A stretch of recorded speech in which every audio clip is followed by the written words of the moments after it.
সরকারি চাকরিতে কোটা সংস্কারের দাবিতে ফের উত্তাল দেশের শিক্ষাঙ্গন। ২০২৪ সালের ১২ জুলাই শুক্রবার বিকালে ঢাকা বিশ্ববিদ্যালয় সহ দেশের বিভিন্ন শিক্ষা প্রতিষ্ঠানের শিক্ষার্থীরা রাজপথে নামেন। বাংলা ব্লকেট কর্মসূচিতে পুলিশি হামলার প্রতিবাদে স্লোগানে মুখর হয় শাহবাগ। ঢাবির কেন্দ্রীয় লাইব্রেরি থেকে শুরু হয়ে বিক্ষোভকারীরা মিছিল নিয়ে শাহবাগ মোড়ে অবস্থান নেন। সংসদে স্থায়ী সমাধান না হলে রাজপথ ছাড়ব না, এই হুঁশিয়ারি দেন তারা। ঢাবি জগন্নাথ বিশ্ববিদ্যালয়, ইডেন কলেজ, ঢাকা কলেজ, শের বাংলা কৃষি বিশ্ববিদ্যালয় সহ কুমিল্লা, রাজশাহী, চট্টগ্রাম, কুষ্টিয়া, বগুড়া ও ময়মনসিংহে একই সাথে হয় বিক্ষোভ। শিক্ষার্থীরা জানায়, বৃহস্পতিবার আন্দোলন চলাকালে দেশের বিভিন্ন বিশ্ববিদ্যালয়ে পুলিশের লাঠিচার্জ ও টিয়ার শেল হামলায় আহত হয়েছে অনেকে। সাংবাদিকদের উপর হামলারও অভিযোগ ওঠে।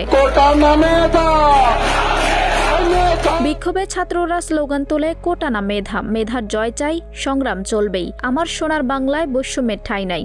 আন্দোলনকারীদের দাবি, কোটার একটি যৌক্তিক ও স্থায়ী সমাধান, অভিযুক্ত পুলিশদের বিচারের আওতায় আনা এবং সংখ্যালঘু জনগোষ্ঠীর ৫% কোটা পূর্ণবহাল। ডিএমপি কমিশনার পাল্টা হুঁশিয়ারি দেন, আইন শৃঙ্খলা ভঙ্গের কোনো চেষ্টা বরদাস্ত করা হবে না। তবু ছাত্ররা বলছে, এই আন্দোলন থামবে না, স্থায়ী সমাধান না আসা পর্যন্ত রাজপথ ছাড়বে না তারা। আঞ্জুম হক আরবি, প্রজন্ম ২৪।